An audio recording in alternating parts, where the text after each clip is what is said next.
Podeis aí tomar o seu assento, por favor. Eu não sei se deu para você cumprimentar e saber quem está do seu lado. A pessoa do seu lado tem um nome e CPF. Tem uma conta e um Pix. Cumprimente quem está do seu lado aí, irmãos. Dê um alô a essa pessoa, ok? Dê um joinha para ela aí. Amém? Nós iremos hoje, mais uma vez, passear pelas páginas da Bíblia e que seja uma noite de aprendizado. Se não for isso, o que viemos fazer aqui? Eu sei que afazeres todo mundo tem. Botar a matéria da faculdade em dia, passar a roupa do trabalho, fazer a marmita de amanhã, descansar, dar atenção à família, filhos, esposa, marido. Muitas coisas você tem. Mas imagine que nessa noite você se encontra com uma Maria, tão atarefada quanto a Marta, mas escolheu a melhor parte. Não quer dizer que você vai deixar as coisas a não realizar, mas é que esse momento é esse momento e não devíamos dividir a glória de Deus com ninguém, sabe, irmãos? Talvez esse momento que nos dê motivo para fazer uma marmita mais deliciosa. Talvez seja esse momento que crie motivações dentro de nós para que possamos concluir aquilo que nós devemos fazer no dia de hoje e quem sabe na semana ainda que nos resta. Hoje nós iremos caminhar pelas Escrituras, complementando ainda a última palavra de domingo. Domingo nós falamos sobre a insistência da oração. Então lá vai uma pergunta: quem veio domingo? Levante sua mão. Beleza. Quem veio de manhã? Quem veio de manhã? Quem veio à noite? Aleluia, mais gente à noite que de manhã. A noite venceu. Quem não veio domingo? Quem não veio domingo? Se tem uma mão levantada, bota a mão sobre o seu irmão do seu lado e fala para ele: vigia na terra, vaso. Santa Ceia, o cara não veio. O que está acontecendo, varão? A não ser de um momento aí, né, de enfermidade ou alguma coisa de grande relevância. Fora isso, é inaceitável. Beleza? Ainda mais uma Santa Ceia. E hoje nós iremos caminhar aqui sobre Lucas 18, nós viemos de Lucas 17, nesse domingo, e agora nós iremos para Lucas 18, né?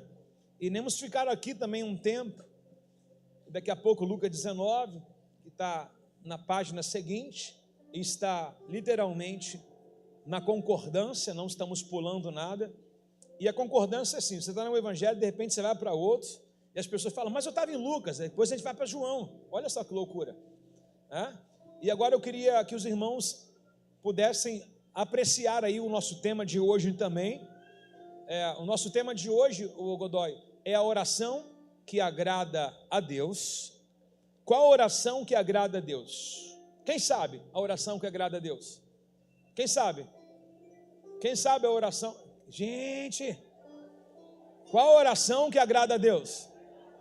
Pai Nosso?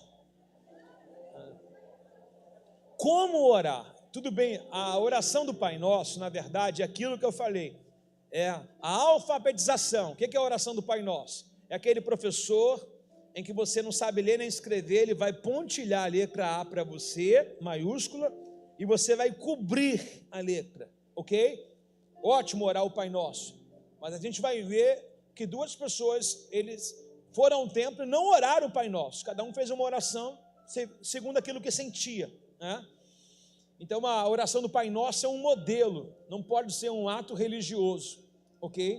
E quando, já preguei aqui há um tempo, quando ele fala a oração do Pai Nosso, ele não está dizendo literalmente que a gente deve fazer oração, mas a oração do Pai Nosso é uma oração de aproximação, de dependência, pedir a Deus livramento e por aí vai. Só olhar essa mensagem, deve estar nas páginas do YouTube.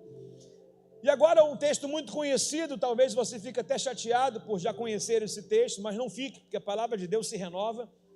O teu dia hoje é diferente, o teu dia de hoje é diferente do dia no qual você já leu essa passagem, no qual você já leu essa mensagem. Acredito que nem todo dia a gente come o bife com o gosto que a gente come quando está muito afim de comer um bife, né? Tem dia que a gente está afim de comer um bife que a gente pensa que, né, está nas nuvens, mas tem dia que a gente fala, bife de novo, né? Então tomara que o teu dia hoje seja o dia da fome. Tomara, ok? Diz assim Lucas 18, verso 9, por favor. Qual o tema?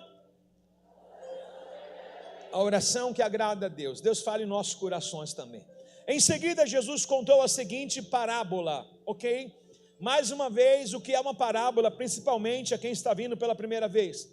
Parábola é a forma mais clara, simples possível para você entender algo no qual você teria muita dificuldade. Geralmente, Jesus usava parábola com algo que eu já conheço, trazendo algo que eu conheço, trazendo algo no qual eu estou vendo, né? Em que eu sei como funciona, para trazer a informação dentro daquilo que o meu consciente, em que a minha mente é capaz de absorver e de entender, ok? Por exemplo, quem aqui é mecânico de automóveis? Tem algum mecânico de automóvel? Jesus contasse uma parábola para você, ele utilizaria certamente um carro e um motor. Ele, certa vez, um carro, uma velocidade, ele ia falar assim mesmo. Jesus ia pegar uma parábola em cima do que você domina, para ele colocar as questões no qual você teria dificuldade de assimilar fora do seu conhecimento. E assim a parábola. Em seguida, Jesus contou a seguinte parábola. Aqueles que confiavam em sua própria justiça e desprezavam as demais. 2 homens, começou a parábola, foram ao templo para orar. Um deles era fariseu e o outro era cobrador de impostos. Por isso que eu falei que é bem conhecido, já tem alguém assim, ó, não vou nem ler, que eu sei de qual é salteado. Cuidado, hein, fariseu. O fariseu em pé fazia essa oração. Eu te agradeço, Deus, porque não sou como as demais pessoas, desonestas, pecadoras, adúlteras, e com certeza não sou como aquele cobrador de impostos. Jejuo 2 vezes por semana e dou dízimo de tudo que eu ganho. Tem alguém pegando o seu currículo, colocando dentro do templo, dizendo para Deus que se Deus sair da cadeira, ele senta no lugar. Mas o cobrador de impostos ficou à distância e não tinha coragem nem de levantar os olhos para o céu. Enquanto orava, em vez disso, batia no peito e dizia: Deus, tem misericórdia de mim, pois sou pecador. Resumo da história. Jesus vai explicar a sua narrativa. Eu lhe digo que foi o cobrador de impostos e não fariseu quem voltou para casa justificado diante de Deus. Pois aquele que se exalta serão humilhados, e aqueles que se humilham serão exaltados.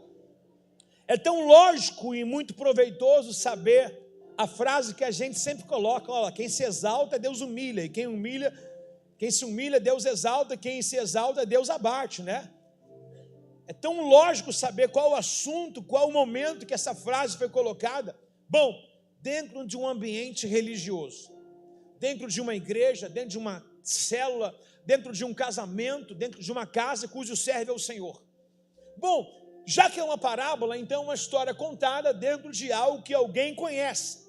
Então a parábola não é somente um sonho, ela na verdade acaba sendo uma realidade de uma forma mais clara e objetiva de se explicar algo tão simples que ninguém nem percebia.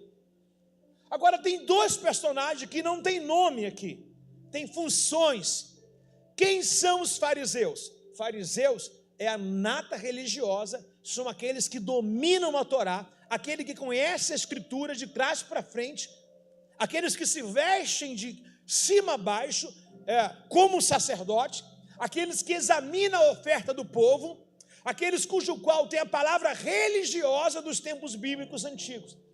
Todo fariseu, a gente acha que a palavra fariseu, ela é uma coisa desprezível nem nada, não, mas era o nome, por exemplo, o fulano é um sacerdote, o fulano é um padre, o fulano é um pastor. Olha, na categoria religiosa, era o fariseu, era a pessoa indouta, toda ela conhecedora da lei antiga da Torá. Perfeição era o fariseu. Só que a gente não viu nenhum deles perfeito, a não ser o Barnabé, e também, que ajudou Paulo, e também a não ser o João capítulo 3, Nicodemos. Os 2 eram fariseus, mas eram diferentes. Eles não questionavam qual é a síndrome do farisaísmo. É cobrar alguma coisa cujo qual eu não sou capaz de fazer. Qual é a coisa gravíssima do fariseu? é tirar o cisco, aquela poeirinha do olho de alguém e não enxergar uma trave no meu olho. Ponto. Agora, como pode alguém que conhece tanto a Bíblia não praticar nada dela? Acontece nos dias de hoje. Está banhado de fariseu, tá ou não está? Cheio de gente agindo em nome de Deus, falando em nome de Deus, dizendo que Deus chamou, dizendo, não, eu sou o profeta, eu sou aquilo tudo outro, mas não é capaz de cumprir as santas escrituras. O que é surra vale para o outro, mas ele não se corrige, não adequa a sua vida às páginas da Bíblia. Agora, tem outro público sendo chamado aqui, chamado de publicano. Quem é um publicano? Publicano é aquele cobrador de impostos. Por exemplo, a família não paga um imposto para Roma, a família não paga o imposto para o governo atual, que era Roma. Os publicanos vão lá, legitimado por César. Já falei uma vez que eles são a Receita Federal. Aqueles que confiscam a sua produção, aqueles que confiscam aquilo que você tem ganho, que você tem crescido, e você vai pagar um imposto segundo o seu trabalho. Esses são os publicanos.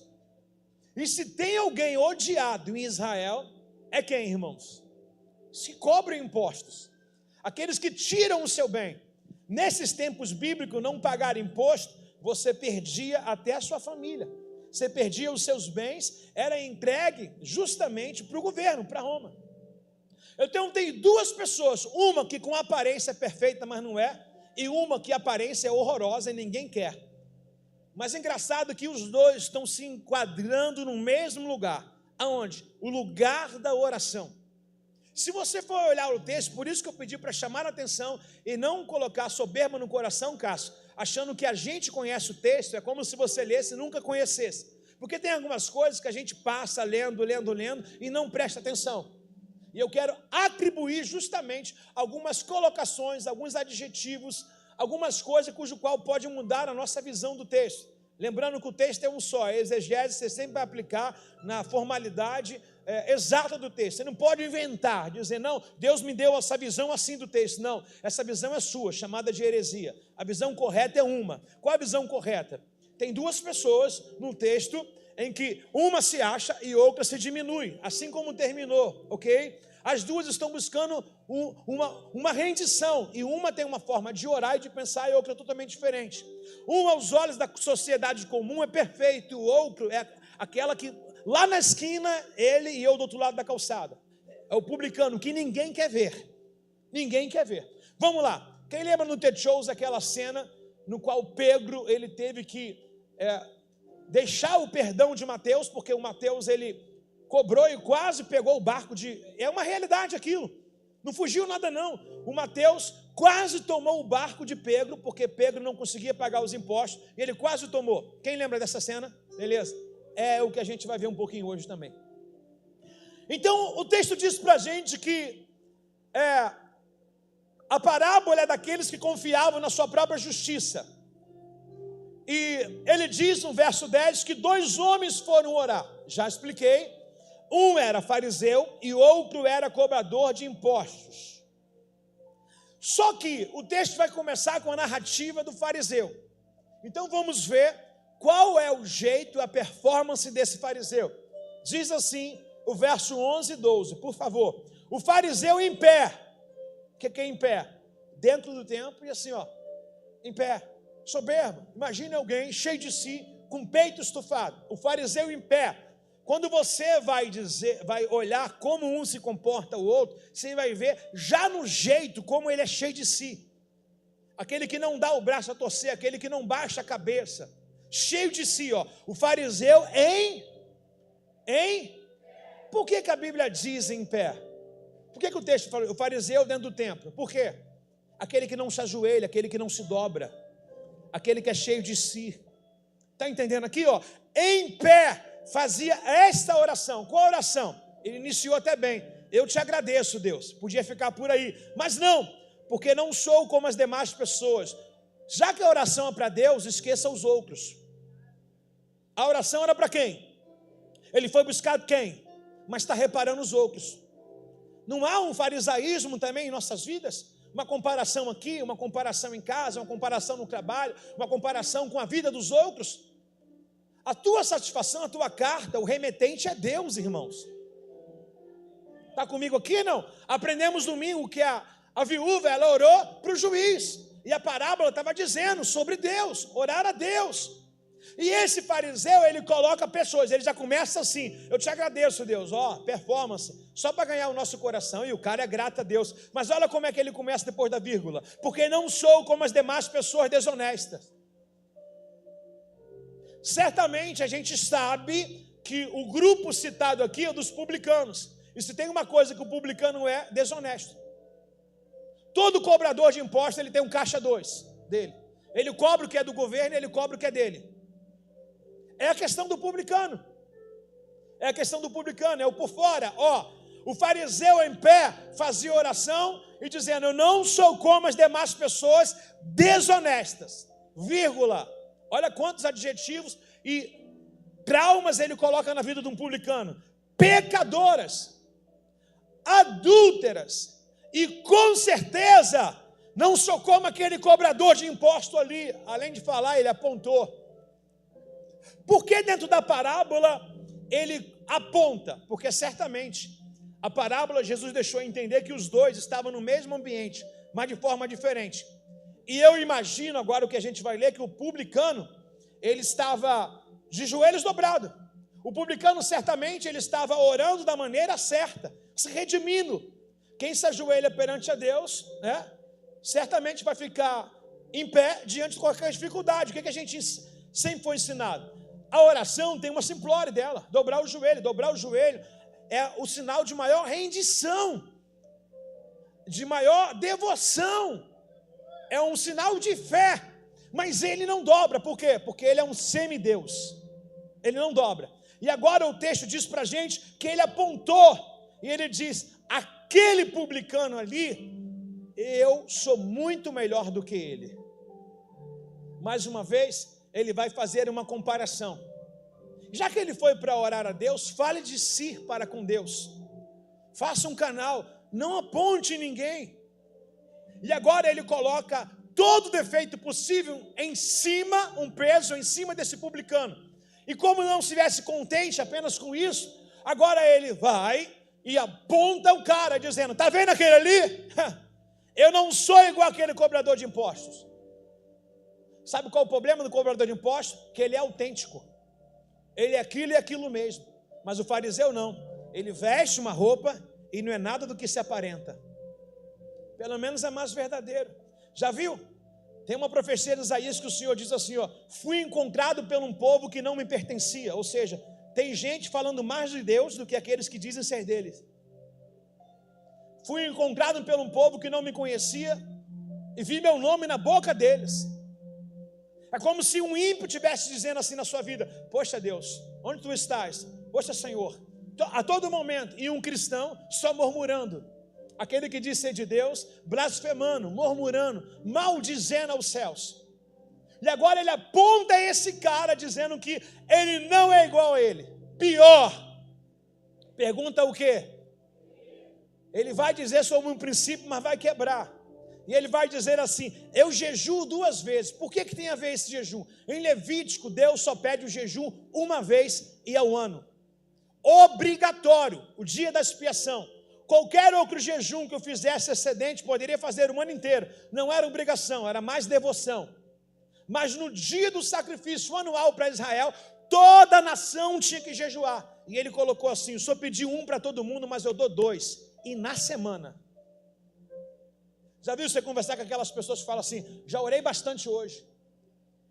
Sabe, irmãos, a Bíblia diz que quando orar e jejuar, unja a tua cabeça com óleo, lava o cabelo, se perfuma. Não fique fazendo cara de pobre coitado nas esquinas para que alguém diz assim: ah lá, é um santo homem de Deus. Não.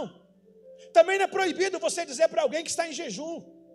Porque tem gente que acorda de manhã, está em jejum, alguém oferece alguma coisa e fala: não posso. Ah, por que você não pode? Está desfazendo? Não posso. Não posso, só não posso falar não. Eu estou em propósito com Deus hoje. Mas não crie uma soberba em cima disso, achando que isso vai te fazer melhor do que alguém. Na verdade, todo o propósito de oração, o jejum, é para te diminuir, não para te exaltar. É para diminuir a gente, não é para exaltar, dizendo: eu jejuo mais, eu oro mais, eu conheço mais. Não, que diminua eu. Tem que ser assim, irmãos. Que ele cresça, ok? Está comigo aqui? Não. Alguém foi exaltar João Batista e falou: não, que ele cresça. Eu não sou digno de desatar a sandália dos seus pés. Agora ele aponta o cara e ele vai dizer, terminando a colocação: eu jejuo 2 vezes por semana, pior, dou o dízimo de tudo que eu ganho. É alguém que dá, mas pede relatório. Uma vez que eu dei, já não pertence mais a mim, saiu da minha mão. E ele não, ele está dizendo: eu dou dízimo de tudo que eu ganho. O que ele está dizendo? Eu sou, se não sou eu, isso aqui nem existia. É alguém que cobra relatórios. É alguém cujo qual coloca a sua vida em exposição, mas não de uma forma comunicativa. É alguém que faz questão. A questão que ele está em pé já diz muito quem é ele. Chegar na casa de Deus, é impossível você não dobrar o joelho. Um servo que chega a servir, alguém que chega de uma vida pecaminosa, a primeira coisa que essa pessoa precisa entender: não precisa de uma imagem para você saber que Deus está aqui. Não precisa de um crucifixo, não precisa de santos nesse lugar. É só sentir a presença que ela está. E a primeira coisa que alguém deve fazer chegar aqui é: Deus, estou na sua casa. Embora que você diga que Ele habite dentro de você, e que seja verdade isso, mas nada te tira o direito de você se diminuir para que Ele possa crescer na sua vida. Nada. Então o cara é perfeito. Não há erro nele, não há uma fatalidade nele. Ele diz ser perfeito em tudo. Ele expõe as pessoas dizendo: não sou igual aos demais. Agora, existe o outro, cobrador de impostos. Alguém cujo qual todo o povo de Israel fala assim: ó, eu quero ver o capeta, mas não quero ver um cobrador de impostos. Quem já usou a expressão: quero ver o diabo, mas não quero ver o fulano? Quem já usou a expressão? Vai aparecer para você. Eu imagino que Israel, o povo pensava a mesma coisa. Preferia um monstro aparecer na minha frente do que um cobrador de impostos, um publicano. Porque o publicano, ele vinha sentenciar. Não pagou imposto, arrancava os teus filhos para servirem de escravo. Tomava suas propriedades para pagar os impostos seus. Então o texto vai pegar desde aquele que se considera ser o melhor, quanto aquele que para a sociedade é o pior. Eu não sei com quem eu estou falando aqui. Se você se sente esse que é o pior da sua casa, da sua família, esse que foi remido e comprado, sabe, com preço de sangue, esse que tem um nome que era um ex-alcoólatra, um ex-cachaceiro, um ex-drogado, um ex qualquer outra coisa que o mundo pode condenar, mas se colocou no lugar de publicano. Não se exaltou, não procurou se vangloriar, mas se diminuiu, se esvaziou, e agora está cheio. Porque lugares cheios Deus não preenche, mas lugares vazios Deus preenche. Como é que Deus vai preencher um fariseu se ele está cheio? É como se Deus falasse: vou preencher o meu servo, mas ele está lá, cheio de si, cheio de si, cheio de si, cheio de si. Não, eu sou isso, eu sou aquilo, eu sou o outro. Como é que Deus vai falar: já que você tem tudo, então eu não sirvo aí, né? Mas o outro não, o outro vai dizer assim: não sou nada. Deixa eu falar para você, publicano era muito rico, tá? Publicano tinha muita grana, viu? Só que ele não usava o que ele tem para se vangloriar. E ele vai no templo. Ai, tem publicano aí, não? Não, se não levantar a mão para o publicano, tu é fariseu, meu irmão, um dos dois. Pastor, que eu não sou nenhum é outro. Tá bom, tu é o morango, né? Tá certo. Mas o cobrador de impostos ficou à distância. Ficou à distância, não tinha coragem nem de levantar os olhos para o céu enquanto orava. Imagine alguém que fica pelos cantos e fala: pô, não sou digno. O que ele está fazendo aqui, Léo? Ele está se achando assim, dizendo assim: eu não tenho nem coragem de chegar até ali. Eu não tenho nem coragem de orar naquele lugar. Ele vai se diminuindo. Não quer dizer a distância que ele não quer estar. Ele quer, mas não se sente capaz. Ele se diminui. E o texto diz que ele está à distância, não tinha coragem nem de levantar os olhos para o céu, ao contrário do publicano, do fariseu, que olhava dizendo: está me ouvindo aí direito? O senhor anotou o que eu falei? Eu acredito que é assim o fariseu. Anotou o que eu falei? Pode anotar. Tem um parágrafo de baixo também, ainda dou dízimo de tudo, tá? Agora o publicano não, nem levantar os olhos o cara levanta. Ele fala com semblante baixo. Ele não olha para o céu, pois aquele que se exalta, mas o cobrador de impostos ficou à distância e não tinha coragem de nem levantar os olhos para o céu enquanto orava. Em vez disso, batia no peito e dizia: Deus, tem misericórdia de mim, porque eu sou... Quem não é aqui, irmãos? Quem não é? Quem presta nesse lugar, irmãos? A capa é muito bonita, irmão. Passou a chapinha no cabelo, botou uma roupa bacana, tomou um banho, está perfumado. Quem aqui pode dizer que não se parece com esse cara, irmãos? Estamos aqui pela graça, misericórdia, irmãos. Não é sobre o que a gente faz, o que a gente fala, é o sangue dele que nos comprou, sabe? A capacidade não é nossa. Se alguma coisa tem dado certo, é ele operando em nós, irmãos. Inteligência não é capaz de sobrepor a unção de Deus, irmãos. Ele bate no peito e diz: Deus, eu queria olhar, mas não consigo. É muito forte isso, eu queria olhar, mas não consigo. O cara não consegue olhar para o céu, porque um temor toma conta dele. Ele conhece Deus e sabe quem é Ele. Ele diz: tem misericórdia de mim, eu sou um pecador. Aonde o fariseu, ele confessou o seu pecado? Nenhum. E era a galera que mais pecava, até porque esconder já é um pecado. Se vestir de uma aparência e não sustentar ela, já é um pecado. Vender uma imagem no qual o produto não é confiado, já é um pecado. E ele não se sentia, ele era cheio de si. Mas o publicano não. Um cara descredibilizado, um cara que, pela regra do jogo, pela sua colocação, pela sua função, às vezes tinha que cobrar alguma coisa, porque era um meio que trabalhava. Tinha que fazer alguma coisa errada, mas ele diz assim: eu entendo que esse publicano estava no erro, dizendo assim: Deus, me dá uma oportunidade de mudar. Mas eu entendo que o fariseu estava lá dizendo: daqui ninguém me tira. Mas o publicano do outro lado estava trabalhando num lugar, sabe? Estava num ambiente sujo, dizendo assim: Deus, até quando eu vou ficar aqui? Me tira desse lugar. Portanto, que o lugar onde ele foi orar mostra que ele está pedindo socorro. E o outro não, o outro está dizendo assim: ó, eu não quero não. Pode ficar aqui, para mim o título vale tudo. É a questão que a gente está vendo. Tem alguém comigo aí, não? Fala para o amigo do seu lado: fica estranho não. A gente vai terminar bem. Fala para ele: nem sai correndo. Fica até o culto acabar. Então o cobrador de impostos, o publicano, que é a raça mais perversa desse tempo,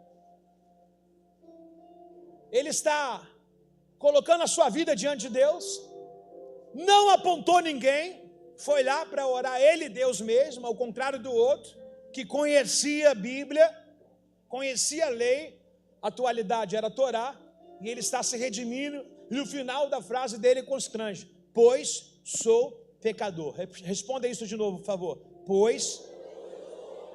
Quem pode dizer isso com a mão erguida, dizendo que é um pecador? Ponto. Eu entendo o socorro desse cara dia ao tempo para dizer assim: eu não aguento mais dessa vida. A minha alma é inquieta, a depressão me atinge, a ansiedade me pega. Eu quero uma solução. Eu quero uma solução. Ninguém vai buscar a Deus, irmãos. Ninguém vai buscar a Deus porque está bem. Pessoas que estão 100% bem. Está num parque essa hora. Está num... Sabe? Vou buscar a Deus para quê? Rico eu sou, como a parábola do rico e Lázaro. Mas agora pessoas que vêm buscar a Deus, irmãos, sabe? É porque tem uma necessidade da alma. Pastor, mas eu já resolvi e não deixei. É porque você reconhece, como os 10 leprosos, você é um daquele que voltou para agradecer. Agora o texto diz que ele diz: eu sou o pecador. Aí vem a palavra em que a gente mais resenha. Eu lhe digo, a afirmação e o resumo de Jesus, que foi o cobrador de impostos, foi o cobrador de... Diferença entre ele e o religioso: qualquer um apostava no religioso, pela aparência, pela oratória, pelo conhecimento. Mas Jesus falou que ele não vê como os homens vê. A forma dele enxergar é diferente. Eu lhe digo, eu lhe afirmo, que o cobrador de impostos e não o fariseu que voltou para casa justificado diante de Deus, pois quem se exalta será humilhado, e aqueles que se humilham, Deus exalta. O sábio Salomão tem algumas virtudes que a gente deve enfatizar aqui. E ele foi falar sobre casa. e ele colocou sobre a casa de Deus. Olha o que ele colocou para nós em Eclesiastes capítulo 5, verso 1, desculpa. Eclesiastes 5, verso 1. Quando entrares na casa de Deus, tome cuidado com o que você faz e ouça com atenção.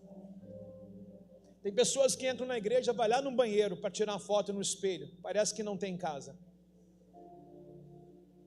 Tem pessoas que vêm para a igreja e fica fazendo motinho fora da igreja, vai ali, bate um papo, e o culto começando, está todo mundo no hambúrguer, todo mundo comendo chocolate, está todo mundo misturado. E a Bíblia diz, aonde você veio? Você falou que ia onde? Na casa de Deus? Então converse com ele primeiro que todo mundo. Na tradução corrigida, atualizada, diz, guarda os teus pés. O que é guardar os pés? Cuidado para você não andar vacilante.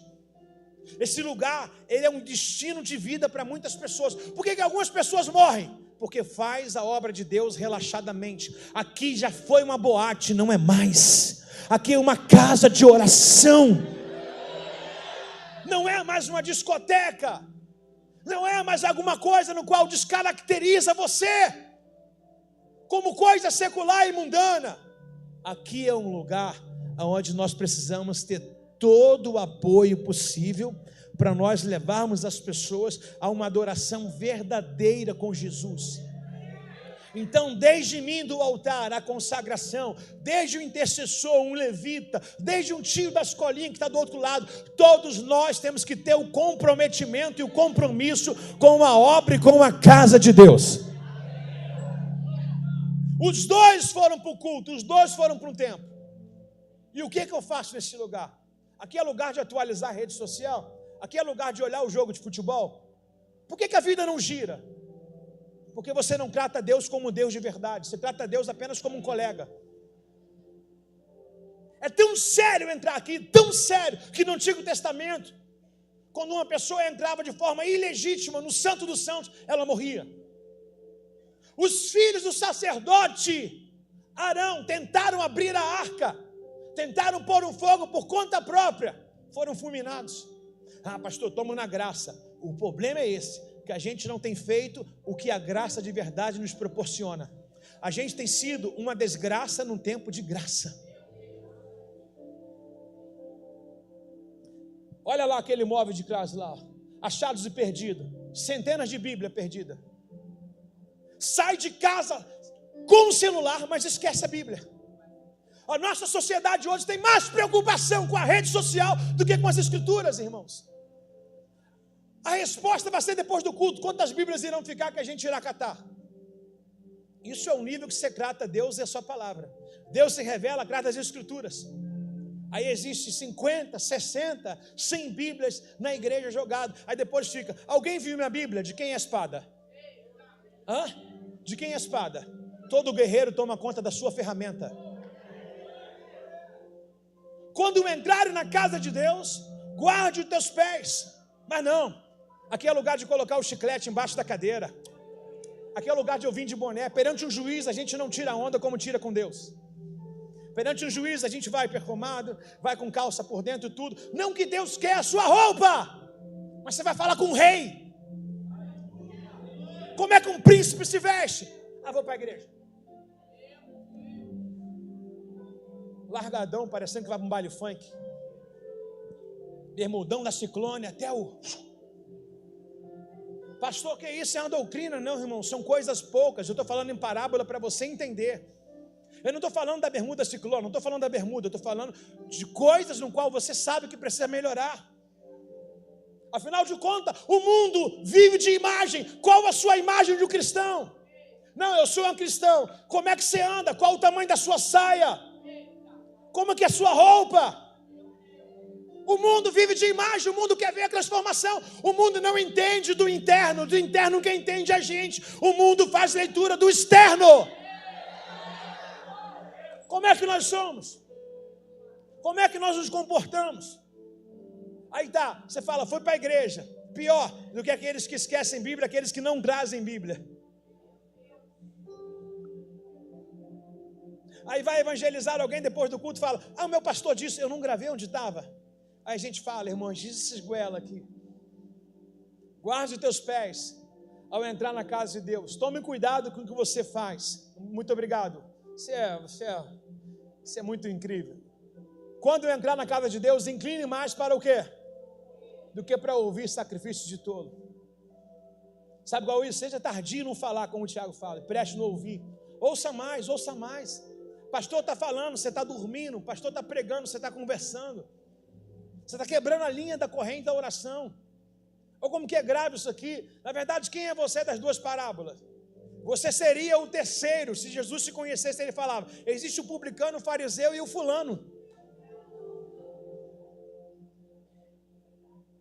Vamos melhorar, irmãos. Qual oração que agrada a Deus, irmãos? Eu vim para esse lugar, irmãos, igual eu vou para uma consulta de um UPA. Preciso melhorar. Qual ambiente quando eu quero melhorar da minha dor? Eu vou para o hospital, vou procurar um médico. E se eu quero tratar a minha alma, qual lugar que eu vou? É para a igreja, irmãos.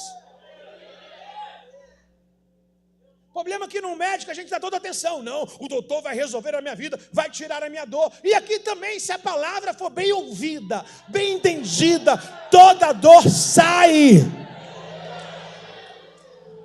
É sobre isso, irmão. Lâmpada para meus pés, ó, luz para o meu caminho, é a tua palavra. Só há um nível de crescimento de exponencial na Bíblia, é através das Escrituras. Oséias vai dizer 4:6, conheçamos e prossigamos em conhecer ao Senhor, pois será como a seródia e como a temporã. São dois tipos de chuva que o povo judeu entende muito. Lembrando que ele está falando para um povo que cultiva a terra. Então ele está dizendo, quer cultivar, quer ter uma boa colheita, isso serve para todos nós, quer ter um bom aproveitamento de vida, vai vir a seródia.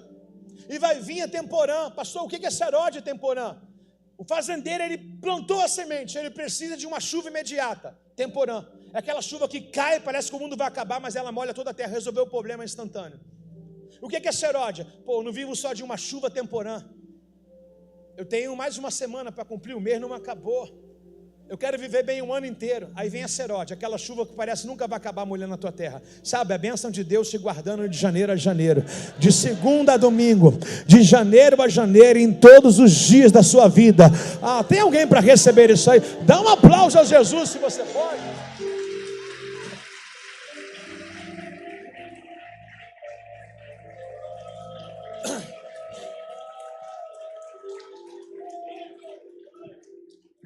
Vamos falar sobre o chamado de Mateus? Vamos lá, Mateus, ou Lucas capítulo 5, verso 27. Lucas 25, verso 27. Posso ler? Eu destaquei esse texto aqui, ele foi trocado por mim por outro texto, devido à palavra publicano. Ia colocar outra colocação aqui, mas me reforça muito, me lembrei do The Chosen, né? Lucas capítulo 5, verso 27. Quem me dá autorização para ler? Muito obrigado. Depois disso, Jesus saiu da cidade e viu um cobrador de impostos, chamado Levi, no local onde se coletava impostos. E Jesus disse para ele: siga-me, disse Jesus. Chamar um médico é fácil. Chamar um pescador é fácil. Agora Jesus arrumou um problema, trazendo alguém que os judeus não gostam para dentro do seu ministério. Imagine qual foi a dificuldade de Jesus, a fama que Mateus tinha. Lembrando que Mateus está no ofício da sua função. Uma banca era colocada, os guardiões de Roma, um do lado do outro, e o Mateus fazendo uma fila para cobrar imposto. Cada família, aldeia e tribo era demarcada o seu dia, tinha que ir lá. E Jesus olha para esse cara e olhou o que a gente vê lá na parábola do publicano. Esse cara está aí, mas não quer estar aí, ele quer estar aqui. Sabe, irmãos, tem muita gente que está em lugares que a gente desdenha, que a gente, sabe, critica, mas é só um tempo. Eu profetizo nessa noite hoje que o Senhor vai soltar muitos que estão presos lá fora. Eu não sei quem você pode levantar a mão e estar estendendo esse momento, mas existem muitos Mateus, cobradores de impostos. Existem muitas pessoas lá fora no qual está na função errada, na profissão errada, fazendo o que é errado, mas Jesus vai chegar ao encontro dele, a sua mão está estendida aí, e dizer para eles: ei, vem aqui, me segue, e ele vai seguir. Agora, o chamado de Mateus foi tão forte, mas tão forte, que não precisou Jesus da justificativa para o que era para ele ser feito. Isso mostra o quanto Mateus estava descontente com aquele dinheiro ilícito, com aquela profissão no qual era uma profissão apavorante perante Israel. E no mesmo momento que Jesus chama, ele só diz irmão, o que quer dizer isso? Ei, me segue. Já pensou a gente sair na rua evangelizando, dizendo assim: ei, será que daria certo, irmão? Será que daria certo? Eu acho que sim, porque as pessoas estão procurando um caminho. Todo mundo está procurando um caminho. O que Jesus quis dizer para ele, aquilo que me segue, o caminho chegou, sai do atalho agora. Jesus está dizendo as palavras evangelísticas dele, dizendo: ei, Mateus, eu sou o caminho, eu sou a verdade e eu sou a vida. Tem alguém comigo aí? Não. E ele disse: siga-me, disse Jesus. E Levi se levantou, deixou tudo e seguiu. Ai, Jesus do céu. Quanta dificuldade as pessoas têm para abrir mão de alguma coisa. Um publicano, ele não tem dificuldade para abrir mão de nada. Mas o religioso, ele fala: não, tudo é meu. E o publicano: eu dou tudo se o Senhor me chamar. O que eu entendo com isso? Tudo que ele tinha não trazia contentamento para ele, não deixava ele feliz, trazia uma dor na consciência ao dormir, tirava ele do seio da família, não podia andar sem segurança em todo Israel. Ele é um cobrador de impostos, tem que ser escoltado. Ele fala: que vida é essa? Que me esconde do que eu sou? Eu quero a simplicidade. E Jesus chamou com convicção. Ao chamar desse homem, disse: me segue. E o texto não omite palavra, o texto diz: ele deixou tudo. O que é tudo? Roma, está aqui a minha credencial. Partiu. Ninguém viu. Segurança está aqui. E seguiu Jesus sem dificuldade. Pergunte para o vizinho do seu lado: qual é a dificuldade de você obedecer esse chamado?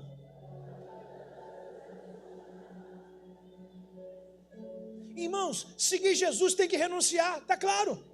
Tem que deixar alguma coisa. E algumas coisas para a gente é o que favorece a gente. Mateus vivia bem. No The Chosen mostra a casa dele, que é diferente de tudo. O que ele fez? Ele pegou a casa e deu para o ministério. Aonde está o teu tesouro, também estará o seu coração. Será que a gente sabe o que é conversão de verdade? Será que a gente experimenta de verdade o que é seguir Jesus? Qual o tipo de renúncia que você já fez para seguir Jesus? Efésios 4:27 diz: não dês lugar ao diabo. 28 diz: quem roubava não roube mais. Conheceu Jesus, continua com roubo. Será que você conheceu? Quem mentia não minta mais. Você conheceu Jesus, se converteu, continua com mentira? Por que a velha criatura ainda está na nova? É colisão. Não há espaço para dois pensamentos. Não há espaço para dois tipos de vida. Senão eu vou me encontrar como um fariseu, tendo uma aparência e não sendo verdadeiro com ninguém. Levi se levantou, deixou tudo e seguiu. O que eu acho mais fantasioso ler isso aqui é que um publicano não tem dificuldade de abrir mão de tudo, diferente de qualquer um do que acha que é conhecedor da Bíblia. Uma pessoa que conhece a Bíblia, ela faz cálculo para renunciar. Uma pessoa que conhece a Bíblia, ela faz pergunta e ela fala assim: vou orar para ver se é de Deus. Olha só, o pastor está na igreja e fala: fulano, quero você no ministério. E pastor, vou orar para ver se é de Deus. Chama um publicano para fazer a obra no qual você chamou o fariseu. O publicano vai, arregaçar as mangas, levantar as calças. O que é para fazer mesmo? Fariseu não, ele pergunta, ele faz cálculo, ele vê a agenda dele. Deixa eu ver minha agenda, se eu estou disponível.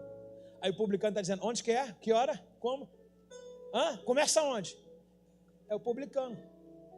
O pecador no caminho da santificação. Não há omissão nenhuma de Levi em largar tudo. O texto diz, largou tudo. O texto diz, largou? Mais à frente nós iremos ver duas comparações. Presta atenção. Lembra da colocação de Lucas 19? Não quero só um espelho. Lucas 19 fala sobre o jovem rico. No mesmo texto a gente vê o Zaqueu. Zaqueu é publicano. O jovem rico é fariseu. Zaqueu desce e fala, dou tudo, até 4 vezes restituo. E Jesus pede uma única coisa para o jovem rico, ele fala, não sou capaz de fazer. É mais fácil evangelizar com um pecador do que com alguém que conhece a Bíblia. É mais fácil colocar um pecador no ministério do que um religioso. Mais fácil. Pecador, você dá uma ordem, ele recebe a ordem, ele executa. O religioso não. Ele te olha de cara feia e fala, se der vontade eu faço. Está comigo aí não? Verso número 29. Mais tarde Levi ofereceu um banquete em sua casa.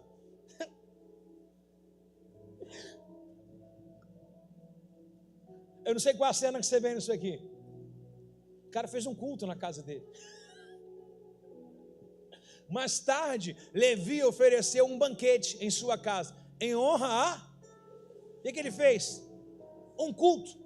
Chamou todo mundo, largou tudo, mas falou, pessoal, vem ver o que eu achei.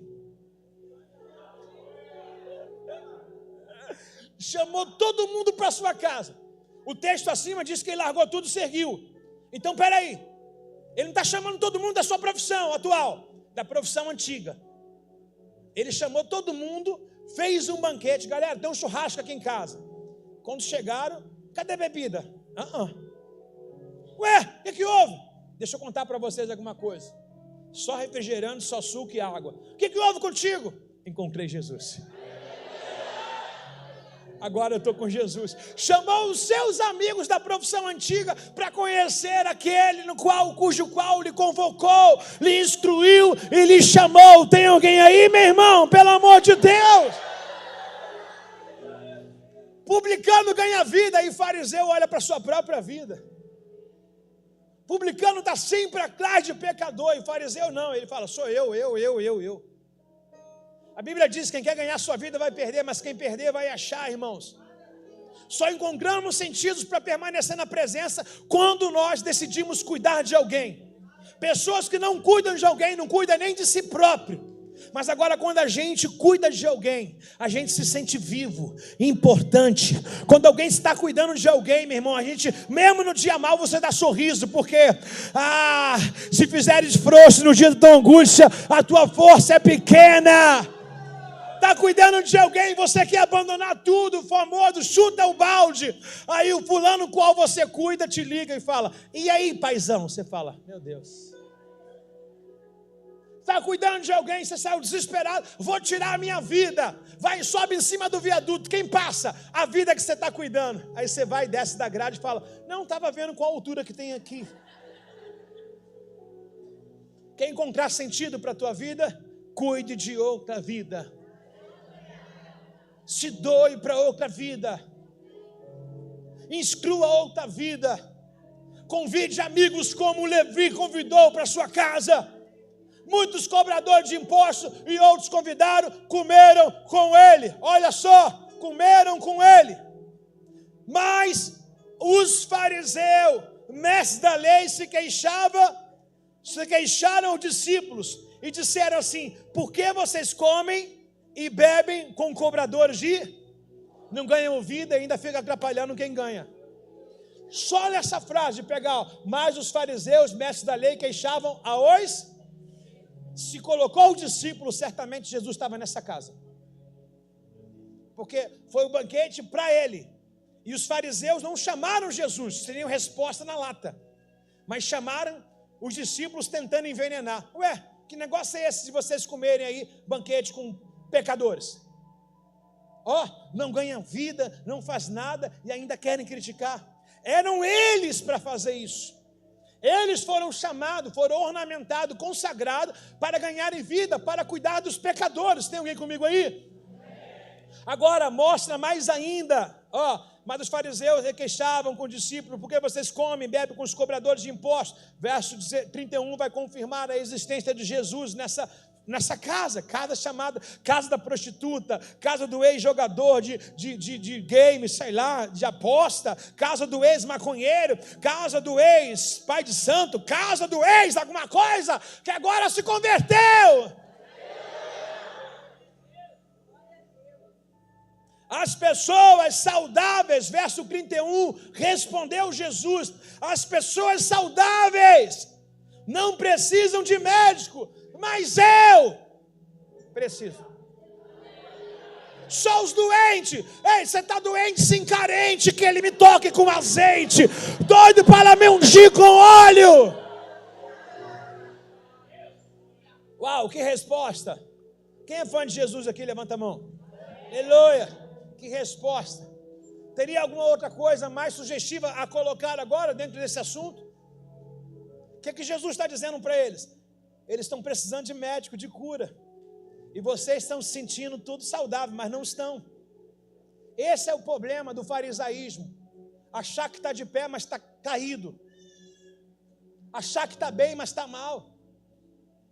Agora não, Jesus diz, eles estão precisando de médico. Pessoas boas não vão aos médicos. Quem vai ao médico, irmão? Quem está sentindo alguma coisa. Agora no verso de número 32, Jesus conclui a sua fala dizendo assim: não vim para chamar o justo. Mais uma vez olhando para eles, fariseus se achavam justos. Eu não vim para chamar o justo, mas sim os pecadores para que se arrependam. Então toda vez que a gente fala, meu irmão, você que tem um pecado, quer aceitar Jesus, você que se desviou, pecou, quer aceitar Jesus, Jesus está te chamando através dessas ondas sonoras, desse microfone. Toda a vez que alguém te convidar, alguém te marcar, alguém for pegar na sua casa, irmãos, Deus está usando pessoas comuns em forma de anjo para te resgatar. E o melhor lugar para confessar o pecado é aqui. O melhor lugar para você se humilhar é aqui, diante do altar do Senhor. É no lugar onde sai a palavra, a direção. Está comigo aí, não? Olha o que Paulo vai dizer, mesmo sendo apóstolo, mesmo sendo mestre, 1 Timóteo, capítulo 1, verso 15. E quando a gente vai ler isso sobre Paulo, a gente vai ver que não tem ninguém aqui melhor do que ele. O implantador de uma carta, 13 cartas do Novo Testamento. Alguém que conhecia muito o que é judaísmo. Paulo era judeu, era romano, sua diversidade de dom, de talento, tudo. Mas alguém que conhece a Bíblia de trás para frente, do tempo antigo, claro, a Torá. Alguém que teve encontro com Jesus, e Paulo tem a simplória de dizer para a gente assim, ó, essa é uma afirmação digna de confiança: todos devem aceitar a Cristo Jesus, todos devem aceitá-la. Cristo Jesus veio ao mundo para salvar os pecadores. Terminando a frase dele, de todos os pecadores.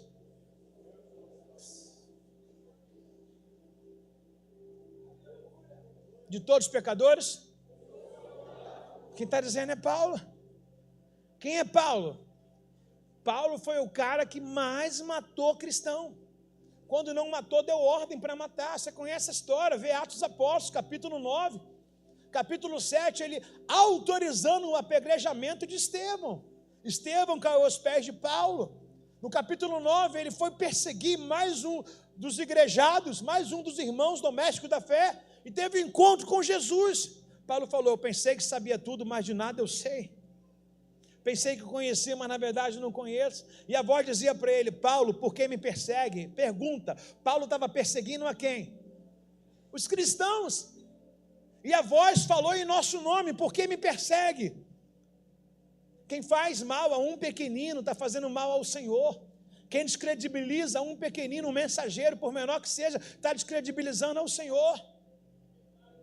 Paulo, por que me persegue? Senhor, quem és tu? Eu sou Jesus a quem tu persegue. Uau! O homem fica cego. Por que Deus deixou ele cego? Tirando a vista de tudo aquilo que ele achava que era da visão de ótica dele. Depois vai até a casa de Ananias, lá impõe as mãos. A dificuldade para Paulo ingressar na comunidade judaica foi uma coisa absurda. Ananias, junto com os outros, questionando, Senhor, esse cara é um criminoso. Esse cara matou geral. Agora é meu vaso escolhido. Bom, né? Muito bom. Você vê que o judeu, ele precisa ter o encontro com Jesus, o fariseu, não viver de aparência, ter o seu próprio encontro com Jesus, para que ele não fale de si. Aí você pega as cartas de Paulo, ele vai dizer, como eu recebi do Senhor, também vos ensinei. Ou seja, agora ele não fala mais em seu nome, na primeira pessoa, agora ele terceiriza, ele dizendo, Deus me mandou enviar essa mensagem. Que a graça do nosso Senhor, tudo em terceira pessoa, que a graça do nosso Senhor, Paulo vai dizendo em tudo em nome do Senhor. Antigamente é em nome dele, eu Paulo, Saulo, né? Eu Saulo, não, agora é ele. Muda tudo, quando a gente tem um encontro com Jesus, irmãos, já não colocamos mais o eu, é ele, muda. Participamos agora da segunda, né? É ele agora é com ele. E Paulo vai dizer, eu sou o pior de todos. Quando Paulo diz isso, ele diz assim, quem vocês acham que eu sou? Tu é apóstolo Paulo, tu é o fundador, mas eu sou o pior, ou seja, eu estou carente também. O que Paulo está dizendo? Eu sou um paciente nesse hospital.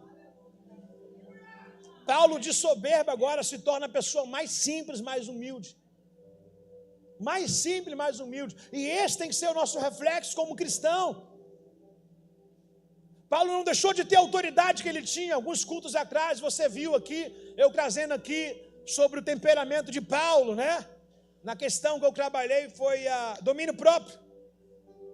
Paulo mesmo tendo domínio próprio, ele falou, vocês querem que eu vou com o quê? Com a vara ou com amor aí? Paulo se tornou alguém de autoridade, não autoritarismo. Conhecendo agora e atuando de forma legítima. O mesmo Paulo vai escrever também o nosso irmão de Filipenses. Os irmãos da ilha de Filipos foram evangelizados, foram levados a Cristo através do ministério do apóstolo Paulo. E ele vai dizer em Filipenses capítulo 2, verso 1, por favor. Ele vai colocar algumas perguntas para nós. Quem está comigo nessa noite? Muito bom. Há alguma motivação para estar em Cristo? Quem tem alguma motivação aqui? Quem tem? Vou falar o 2, você vai dizer qual é a sua motivação. 1, 2. Aleluia. Qual a sua motivação? O que ele trouxe aqui? Quais são as razões para você estar em Cristo? É isso, irmão? Tem alguma motivação para estar em Cristo? Quem tem? Então diga ela aí. Ótimo. Salvação, santificação, remissão, ok? Servir, ok? Há alguma consolação que vem do amor? Sim, Deus nos amou, ok? Devemos amar também, então tem consolo. Há alguma comunhão no Espírito? Que haja em vós o mesmo sentimento que houve em Cristo Jesus. Comunhão no Espírito, o que torna a gente diferente do outro, mas igual, o mesmo Espírito. Mesmo Espírito. Você vai aprender muito sobre comunhão no congresso Koinonia, no dia 23 de abril aqui. Muito, muito. Então, há alguma comunhão no Espírito? Pastor, o meu espírito não bate com aquele lá. Então, quem é o Zé Pilintra aí? Todos têm que beber da água do Espírito Santo, sim ou não? Como é que o Espírito não bate? Você que está com rincha. Você que é um cara carrancoso, não sabe resolver problema. Há um mesmo Espírito? Sim. Há uma compaixão e afeição? Sim. Tudo.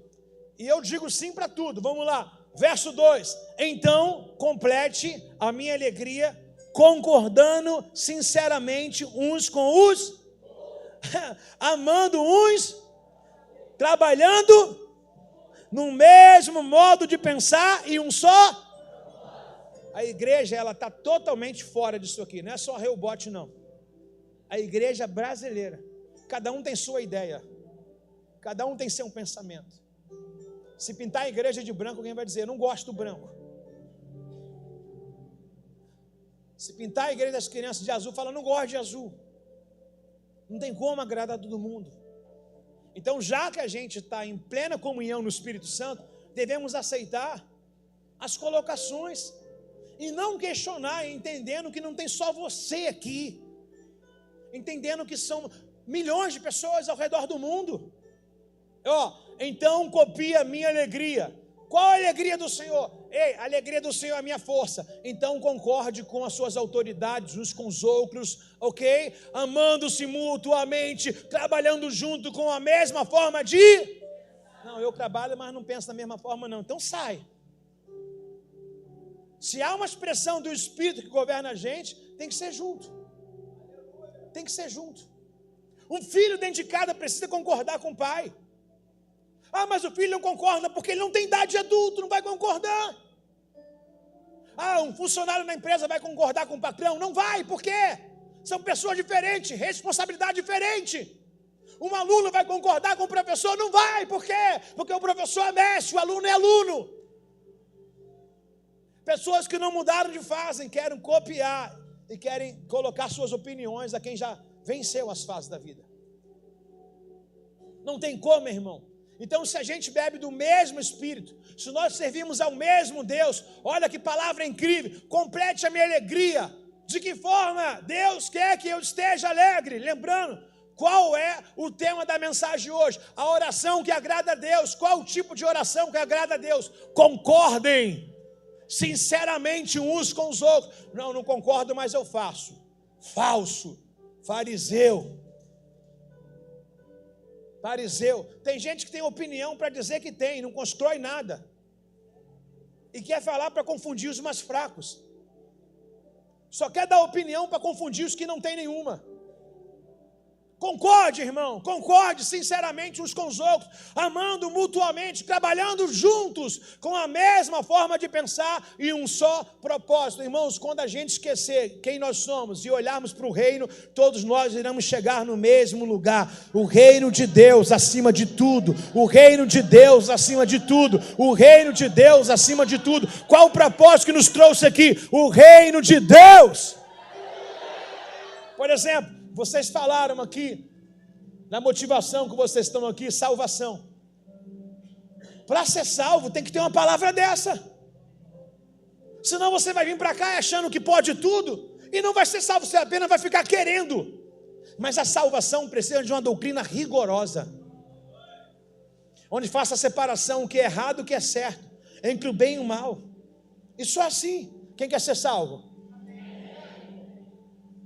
Gente, 60%. Quem quer ser salvo? Então eu entendi. Quem é salvo? Diminuiu muito mais. Não era nem para ter feito essa pergunta. Quem é salvo? Quem quer ser salvo? Quem não quer nada com nada? Queremos uma coisa no qual precisamos fazer, nos esforçar. Desde o dia de João Batista, o reino dos céus é tomado, a força. Está comigo aí, irmãos? O que não ser, verso 3 e 4. Não sejam egoístas, nem tente impressionar ninguém. Repete comigo, não sejam egoístas. Complete. Já pensou se isso fosse uma regra nossa? Falei para uma jovem agora que estava em conversa comigo, eu falei, cara, eu preciso voltar e ativar um pensamento que eu tive há uns anos atrás. O pensamento foi esse: não vou criar grandes expectativas de ninguém, porque se eu criar expectativa e a pessoa não for capaz de cumpri-la, eu vou me frustrar e me decepcionar. Então vou esperar sempre o mínimo delas, para que eu diga assim: uau, você me surpreendeu. É melhor do que eu me frustrar. Está comigo aí, não? Não é mais gostoso? A expectativa criada, algo que surpreendeu você, do que uma frustração. Aí o texto diz para a gente: não sejam egoístas. Aí eu falo para você um pouco com propriedade daqui.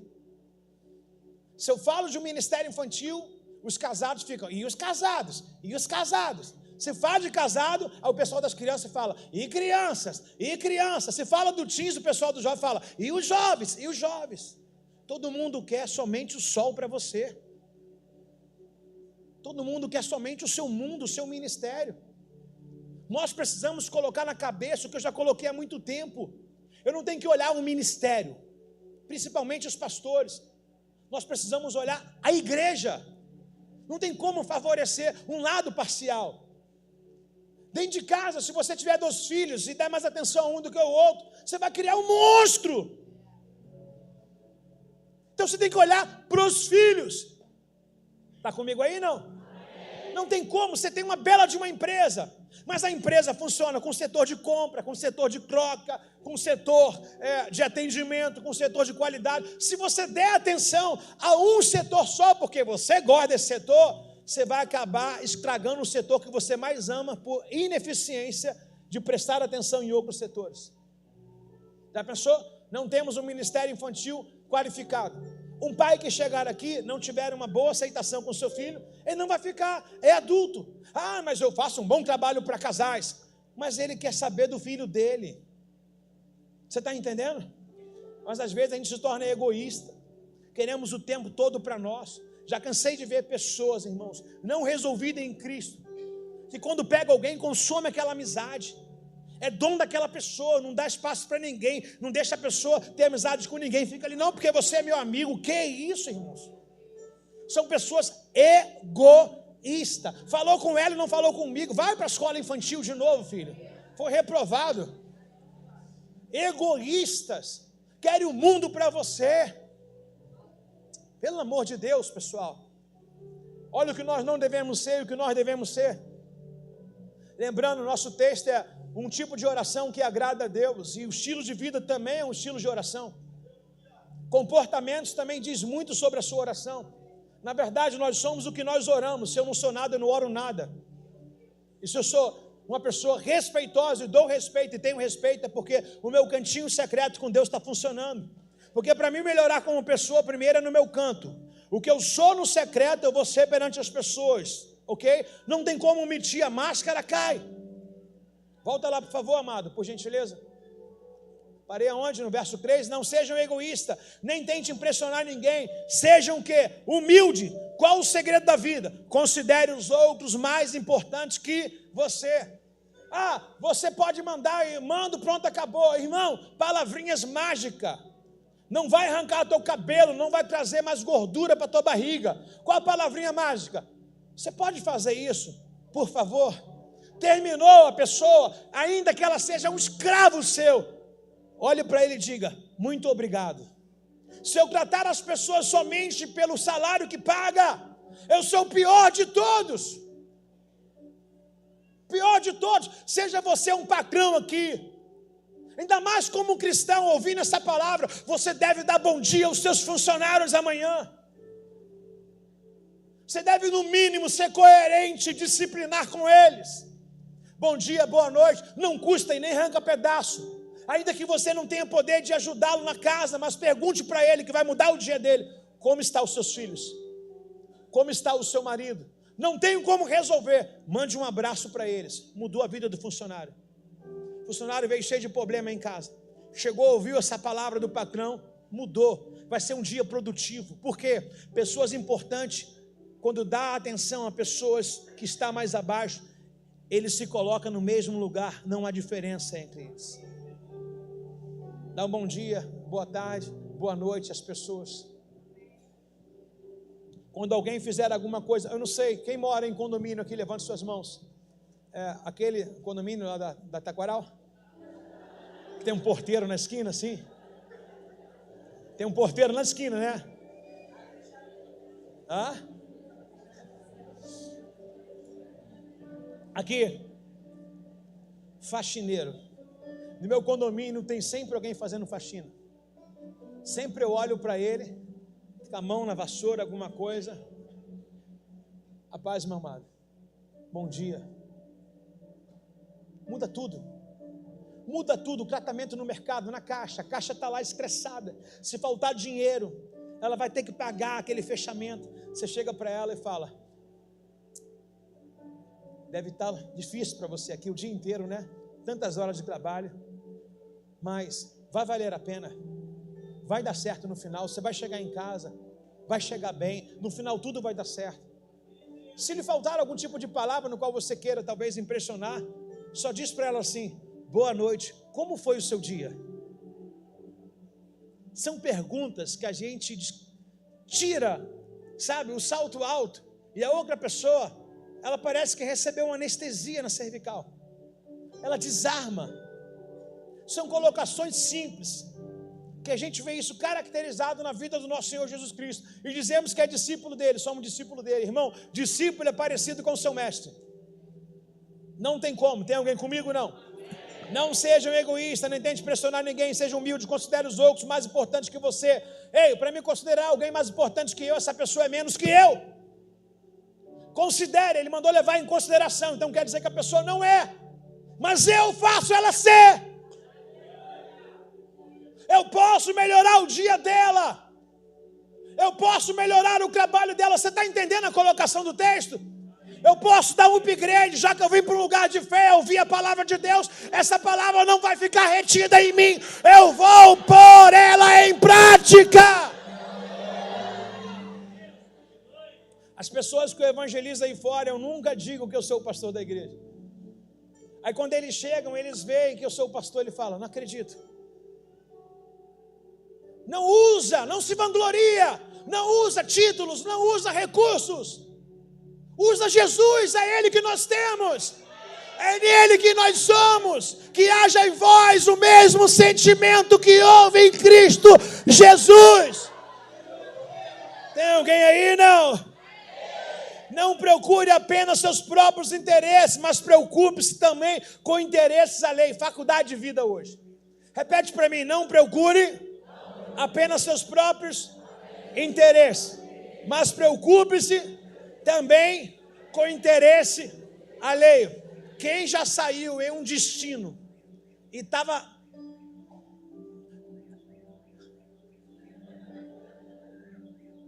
Gente, desliga esse celular aí, pessoal. Quem saiu em busca de um destino ou atrasado para alguma coisa, e de repente no meio do caminho, você estava com uma reunião mega importante, mas viu alguém que precisava de você, aí você vai lá e atrasa o teu destino, atrasa o teu trabalho para cumprir essa palavra, interesses alheios. Quando o reino de Deus é prioridade em nossas vidas, um simples pneu furado de alguém faz com que eu pare, atrase o meu percurso e ajude alguém. Interesses alheios é se importar com uma causa. Você está atrasado? Estava, mas eu sou missionário. Estava, mas eu sou um evangelista. Estava, mas eu sou um servo. Estava, mas você orou e Deus me trouxe aqui para dizer para você que Ele existe, que Ele é bom, que Ele é o seu Senhor. Agora já imaginou, quem quer um mundo melhor? Quem quer um mundo melhor? Não pode começar por mim? Se eu influenciar alguém vai falar assim, eu preciso botar essa semente na vida do outro. O mal acabava. Mas sabe por que o mal existe? Porque a gente é omisso. Porque o mundo precisava melhorar através de mim. Mas eu não, eu chego na oficina e falo para o mecânico, pode fazer que eu estou pagando mão de graxa. Mas eu não vou lá na padaria comprar uma Coca-Cola, um pão com mortandela para dar para o mecânico. Por quê? Porque eu compro as pessoas com meu dinheiro. Se o mundo melhorasse através de nós, se a gente replicasse, imagine só, estamos a quase 2.000 pessoas aqui hoje. Imagine se amanhã nós acordássemos com 2.000 atos de justiça. Ai, Satanás, já era para o diabo. Imagine se amanhã você se preocupar com o interesse alheio. Tem alguém querendo conversá-lo, está precisando de um ouvido, era o seu. Tem alguém precisando de um abraço, era o seu. Tem alguém precisando de um copo d'água, era o seu. Tem alguém precisando de um cobertor, era o seu. Tem alguém precisando de uma ajuda, era a sua mão, era o seu pé, era a sua vida. Por que era a minha vida, pastor? Porque você entregou a sua vida para Ele, você é um discípulo dEle. Quem topa amanhã um ato alheio? Quem topa amanhã fazer um bem? Desculpa, eu sei que, na verdade, não abaixa a mão não, irmão. Eu sei que, pastor, o que der com uma mão não pode esconder da outra, mas a gente está diante de um processo para empolgar e para passar.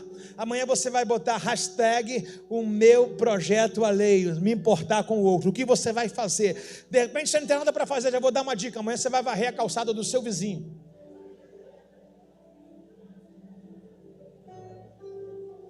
Amanhã você vai varrer a calçada do seu vizinho. Pastor, tem uma esposa olhando, pastor, ele não varre a minha, como é que vai varrer? Ele vai começar pela calçada do vizinho, vai terminar na sua. Está comigo aí não? Amanhã tem projeto a lei, amanhã nós iremos dar importância a outro. Enquanto a gente faz para outro, acredita, Deus trabalha ao nosso favor. Alguém, 2 ou 3, reaja aí nessa noite em nome de Jesus.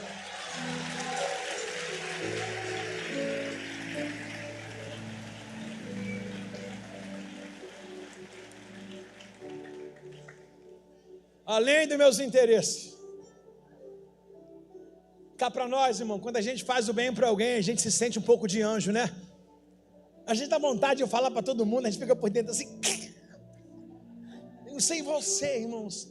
Quantas vidas já ganhei na rua, irmãos? Quantas vidas, irmãos, já tive que implantar o reino de Deus? Meu irmão, mas dá uma alegria. Quando eu entrava no meu carro, eu começava a chorar. Ninguém nunca soube disso. Não precisa. Mas começava a chorar, dizendo, Jesus, eu te amo, eu te amo. É tão gostoso. A Bíblia diz em Hebreus que alguns receberam um anjo em forma de pessoas. Eu me sinto nessa palavra. Um anjo.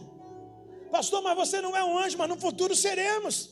Teremos o mesmo corpo de anjos, seremos glorificados como os anjos. Então já estou tomando posse daquilo que um dia seremos em Cristo Jesus. Tem alguém comigo aí, pelo amor de Deus? Dá uma reação no seu lugar aí, meu irmão. Já estou sentindo que tem gente querendo voar, calma. Não é para tanto. Para a gente fechar, verso 5. Tenha a mesma atitude demonstrada por Cristo Jesus. A mesma atitude demonstrada por Cristo Jesus. Embora sendo Deus,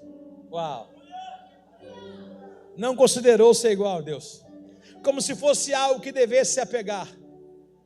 Em vez disso, esvaziou a si mesmo, assumiu a posição de servo escravo, nascer como um ser humano. Deus nasceu como um ser humano.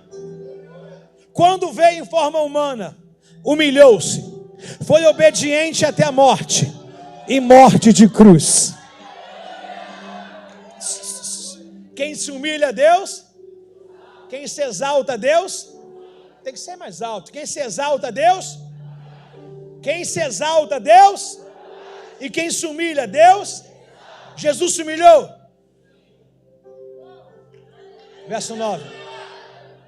Por isso, pela sua humildade, pela sua humilhação, Deus levou o lugar mais alto de honra, lhe deu o nome que está acima de todo nome.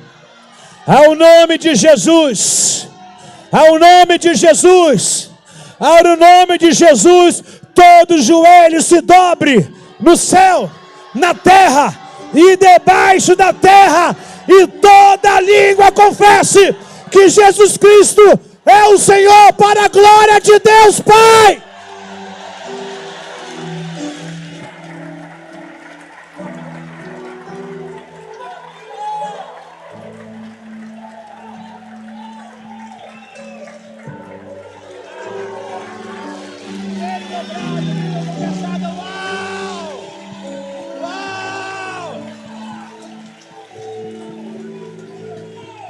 Dá uma salva de palmas para Ele. O texto manda reconhecer Ele como nossa autoridade.